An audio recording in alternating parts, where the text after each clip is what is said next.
Wer ist ein guter Freund und wer ist nur ein Bekannter? Wie kann ich Freundschaften pflegen? Was macht eine gute Freundschaft aus und wie kann ich eine gute Freundin sein? Anna und ich sind jetzt schon seit 10 Jahren befreundet. Wir haben in den letzten Jahren gewisse Grundsätze für uns festgelegt, mit denen wir beide glücklich sind, keinen Druck verspüren und eine für uns perfekte Freundschaft bilden können. Welche Grundsätze das genau sind, welche Gedanken wir dazu haben und welche Tipps wir euch geben können, erzählen wir euch heute gemeinsam in diesem Video. Hey meine Lieben und willkommen zurück auf meinem Kanal. Willkommen zu diesem neuen Video hier mit einem ganz, ganz besonderen Gast und zwar meine liebe Anna. Hallo! Bevor wir gleich richtig in das Thema einsteigen, kurz ein bisschen zu unserer Kennenlern-Story, denn ich glaube, die ist schon echt sehr, sehr besonders und vor allem habt ihr in den früheren Videos immer oft uns gefragt, wie haben wir uns eigentlich kennengelernt, wie kam es eigentlich zustande, wie ist unsere Freundschaft, wie ist das passiert? Genau. Ich war mit so 15 das erste Mal in der Klinik und die Klinik war in der Nähe von dem Ort, wo Fenja gewohnt hat. Man hatte in der Klinik dann quasi einmal in der Woche so einen Tag, wo man halt ausgehen durfte und raus durfte und so. Und in der Zeit haben wir das erste Mal geschrieben, über Social Media damals. Ja. Und irgendwie super schnell gemerkt, dass wir sowieso als Menschen, aber auch gerade in der Phase so viele Gemeinsamkeiten hatten, so viele gleiche Probleme, gleiche Themen, gleiche Lernaufgaben, Prozesse und haben dann so krass gemerkt, okay, irgendwie ist da irgendwas, wir müssen uns jetzt mal kennenlernen. Und dann habe ich eigentlich meinen Tagesausflugstag, die Zeit, die man hatte, genutzt und dann haben wir uns getroffen. So im Café, ich habe direkt irgendwie so Wasser umgeschüttet, wir waren direkt Center of Attention. Total. Und ich glaube, gleich schon von Sekunde 1 haben wir einfach gemerkt, da ist einfach eine ganz, ganz tiefe Connection. Ja. Und irgendwann, ganz zufällig, habe ich mal alte Kinderfotos rausgekramt und so ein Kindergartenbild mir angeschaut und ich so, wait, ich glaube, das könnte Anna sein als Kind. Und ich so, das kann jetzt nicht wahr sein. Ich habe dann Anna das Bild geschickt und meinte, warte mal, bist du das? Ja. und dann hast du das gleiche Foto geschickt und wir sind einfach im gleichen Kindergarten gewesen. Und sogar in derselben Gruppe. Und wir hatten die gleiche beste Freundin. Ja, genau. Also wir hatten immer so ein Stück dazwischen, aber wir beide haben uns da halt wahrscheinlich noch nicht so richtig... Und dazu auch noch, dass meine Mama mit deiner Oma so gut befreundet ist. Unser Leben ist super parallel verlaufen. Extrem. Immer. Auch jetzt noch, ohne dass wir es wussten, so und dann halt rückblickend haben wir erst erkannt, okay, krass, irgendwie, wir hatten so viele Schnittstellen, aber mit 15 haben wir eigentlich so richtig zueinander gefunden und das war dann auch so der Punkt, wo es war, okay, das ist meine beste Freundin. Das bin ich, aber anders. So. Ja, total. Ich glaube tatsächlich mit 18 hatten wir 2 Jahre lang gar keinen Kontakt. Ich weiß noch nicht mal irgendwie, was so der große Grund war. Irgendwie gar nicht so wirklich, sondern dass man sich einfach auseinandergelebt hat. Denn ganz von automatisch irgendwie haben... Total. Und dann war ich war in Berlin dann und du hast mich angerufen und warst so, hey. Ich so, oh, hey.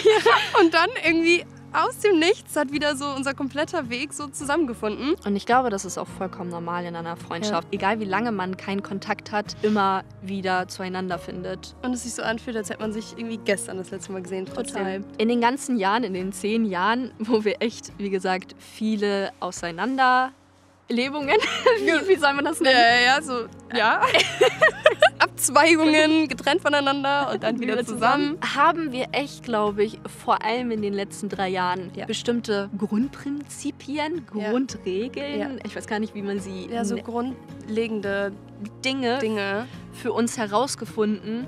Und seitdem ist diese Freundschaft einfach so unfassbar wertvoll für mich. Und tatsächlich ist sie auch die einzige Freundin, die einzige Freundschaft, die mir alles bedeutet. Ja, total. Durch diese Grundsätze, die sich irgendwie logischerweise, wir haben uns jetzt nicht hingesetzt und gesagt so, oh, heute schreiben wir mal Regeln auf, weil das klappt nur so und so, sondern es hat sich irgendwann entwickelt. Wir haben uns, glaube ich, auch durch unsere eigene Heilung super viel damit auseinandergesetzt, okay, wo sind eigentlich meine eigenen Grenzen und wie weit bist du ich und wie weit lasse ich es zu, dass wir 24/7 sein könnten, und dann auch phasenweise so gemerkt, okay, beispielsweise bei mir eher das Ding, ich bin so eher introvertiert, Fenja eher extrovertiert, dann war es halt oft so, dass ich keine Grenzen gesetzt habe und Fanny mich bei jeder Kleinigkeit angerufen hat, 12-mal am Tag, und dann irgendwann wurde mir es zu viel und dann ruft sie an und hatte einen Autounfall und ich bin nicht rangegangen, weil ich halt dachte, sie fragt mich jetzt wieder irgendwas Banales. Mega. Und deshalb war es halt so wichtig, um wirklich einfach zu definieren, okay, wie viel Space kannst du wirklich geben,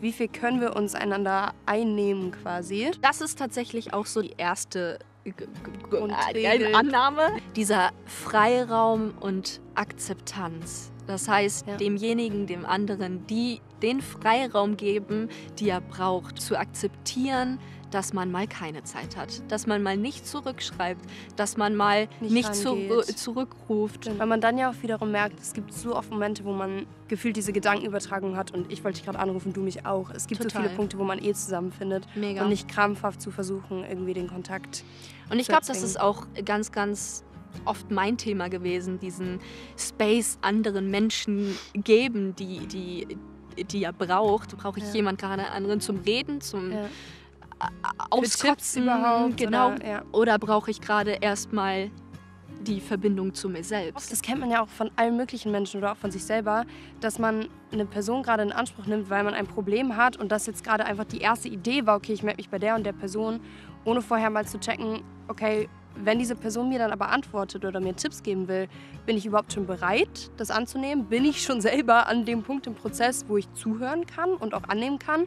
Und vor allem ist es irgendwie vielleicht doch etwas, wo ich mit meiner Mutter oder mit meinem Partner oder mit jemand ganz anderem drüber reden sollte oder halt eben mit mir selber, ist es wirklich diese Person, weil das ist so im Endeffekt das Energy-Fressende, wenn du mit Menschen redest und du hast immer wieder das Gefühl, also die andere Person, du redest gegen eine Wand, weil du bist eigentlich nicht der richtige Ansprechpartner und dieser Tipp ist gerade gar nicht erwünscht, zu checken, okay, ist das gerade ein Thema von Feminine Energy oder brauche ich gerade eher einen maskulinen Gegenpart? Was genau habe ich gerade für ein Problem und was genau suche ich gerade, bevor man jemanden irgendwie komplett einnimmt? Das ist eben halt dieser zweite Punkt. Ist derjenige, wenn ich ein Problem habe, ist derjenige der richtige Ansprechpartner? Bin ich es als erstes? Ist es meine Mama, mein Partner, meine Freundin? Um das erstmal zu definieren und erstmal selbst bei sich anzukommen, erst dann in die Kommunikation zu gehen. Wenn man denn diese Entscheidung getroffen hat, okay, ich brauche gerade diese feminine Energy, ich brauche gerade emotionalen Halt, ich brauche gerade jemanden, der mich versteht. Wenn ich dann zu Anna hinkomme und sage, hey, hast du gerade überhaupt die Zeit und den Raum, dich dem Thema hinzugeben und anzunehmen? Das kann zu so viel Streit oder Konflikten oder innerem Stress führen und direkt erstmal zu fragen, hey, hast du gerade kurz den Space, um mir zuzuhören, ich habe da gerade ein Problem. Man kann immer noch sagen, nee, sorry, ich rufe dich in einer Stunde zurück. Genau. Und das kann so viel ersparen. Einfach so ein bisschen zu fragen, okay, ist es okay, wenn ich gerade so viel Space von dir einnehme? Vor allem auch diese Erwartungshaltung einfach runterzuschrauben. Ne? Ja. Also wenn man denn denjenigen fragt und der hat keine Zeit, selber dann auch die Erwartung runterzuschrauben und sagen, okay, dann hat er eben halt gerade keine Zeit und entweder melde ich mich bei XY oder man lässt es einfach dabei, weil Zeit heilt. Zeit halt eben auch. Wenn man gerade in der Situation ist und das Gefühl hat, okay, ich brauche gerade Anna, dann fragt und dann aber ein bisschen Zeit vergehen lässt, dann kommt einem die Lösung eigentlich auch meistens schon. Ja, oder man weiß danach zumindest aufgeräumt, okay, was genau wollte ich eigentlich gerade. Selbstliebe und allgemein auch vor allem in einer Freundschaft hat auch ganz, ganz viel damit zu tun, dass ich an erster Stelle zu setzen. Weil dadurch, wenn man selber in der vollsten Energy ist, kann man auch viel, viel, viel, viel, viel mehr geben. Ich glaube, das war bei mir so ein riesen Lernpunkt über die Zeit ja auch, weil ich so generell einfach natural born People Pleaser bin so. Und man dadurch merkt, wie viele Probleme eigentlich dadurch entstehen, weil ich vorher gar nicht gecheckt habe, okay, bin ich überhaupt bereit dafür gerade oder mache ich es nur für eine andere Person? Letztens, als wir dieses Video hier so grob thematisch mal durchgegangen sind und gesagt haben, hey, was macht unsere Freundschaft eigentlich aus? Ja. Ja. War es richtig schön, da wir für uns irgendwie dann konkretisiert haben, welche Werte uns in einer Freundschaft total wichtig sind. Wir haben sehr, sehr ähnliche Grundwerte und ich glaube, das kennt man ja auch aus allen möglichen anderen Formen von Beziehungen oder selbst mit den Eltern oder keine Ahnung was. Wenn man ganz unterschiedliche Kerngrundwerte als Mensch hat, kann es oder ist es auf Dauer einfach wirklich schwierig, einen guten Flow miteinander zu finden. Und ich glaube, das ist bei uns so das Ding, dass wir in der Art von Freundschaft, die wir suchen, die halt nicht auf, okay, ich will 20 Freunde und ich möchte mit jedem irgendwie feiern gehen können, sondern okay, ich möchte mit dir sein und wirklich mit dir in einem Moment sein. Vertrauen, Empathie, Bedingungslosigkeit. Ehrlichkeit. Genau, Liebe in purster Form. Und ich glaube, das ist vielleicht auch ganz schön mal, mit der Freundin sich zusammenzusetzen und zu sagen, hey, was ist dir eigentlich wichtig in einer Freundschaft oder auch mit dem Partner? Was ist so die Kirsche auf der Sahnetorte? Ja, genau, das ist ja auch dieses Love Language. Was ist was ist deine Love Language? Was brauchst du? Brauchst du Berührung? Brauchst du Dienstleistungen? Wie kann ich dir am besten vermitteln, dass ich dich wertschätze, dass ich dich wahrnehme, dass du mir wichtig bist?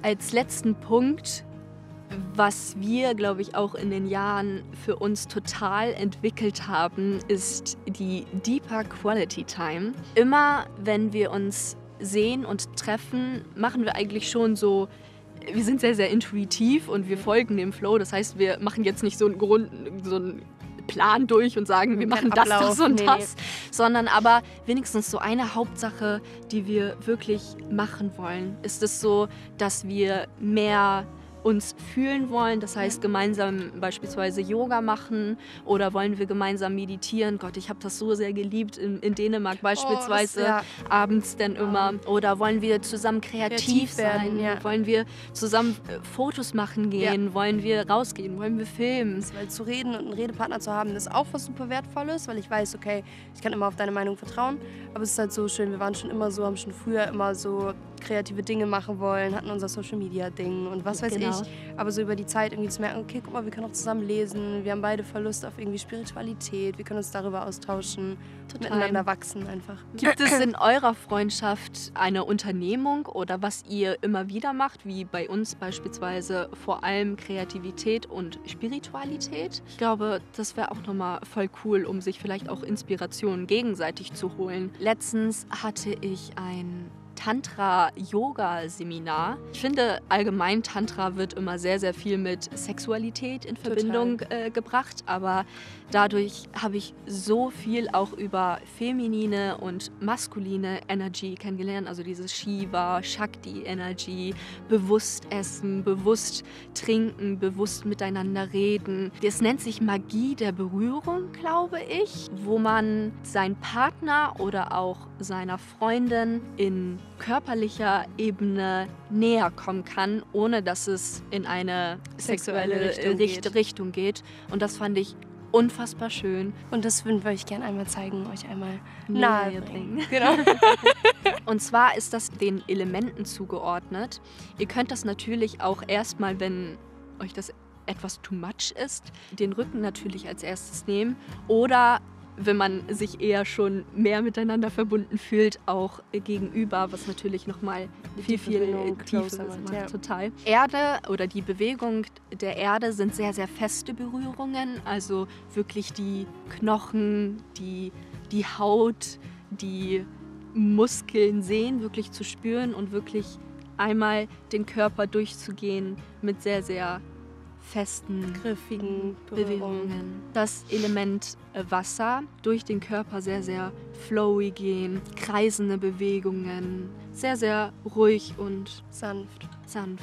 Dann die feurige Energy. Passioniert, gemeinsam miteinander tanzen wäre das beispielsweise auch, dass man eben halt miteinander geht und ein bisschen so im Flow sich bewegt. Und ganz, ganz zum Schluss ist Luft, dass man fast gar nicht die Haut berührt, so fast nur die Härchen, ganz, ganz ruhig und sanft durch den Körper geht. Gerade in Freundschaften hat man ja auch eher eine seelische Verbindung. und eine geistige Verbindung als jetzt eine körperliche Verbindung. Bei den meisten zumindest. Genau. Ich glaube, wir haben schon viel auch so durch unseren Augenkontakt und so eine recht körperliche Beziehung, so für eine Freundschaft. Du baust ja auch Vertrauen auf körperliche Ebene. Mega. Ja. Das war unter dem Aspekt Selbstliebe bei Tantra Yoga. Das heißt, sich selbst erstmal fühlen, erstmal zu bemerken, was gefällt mir eigentlich, was Total, finde ich total total. schön. Und dann das bei jemand anderem zu machen, Ja. das ist eine ganz, ganz tolle Erfahrung gewesen. Und das war's auch schon mit diesem Schön. Video. Ich hoffe, oder wir hoffen, Dass ihr was mitnehmen konntet, ausprobieren könnt, uns berichtet in den Kommentaren. wenn ihr mich weiter unterstützen möchtet, dann würde ich mich sehr, sehr doll freuen über einen Daumen nach oben und wenn ihr noch nicht Teil der Community seid, natürlich auch ein Abo. Vielen, vielen Dank. Bis zum nächsten Mal. Tschüssi. So toll. Schön, Baby. I love you. I love you.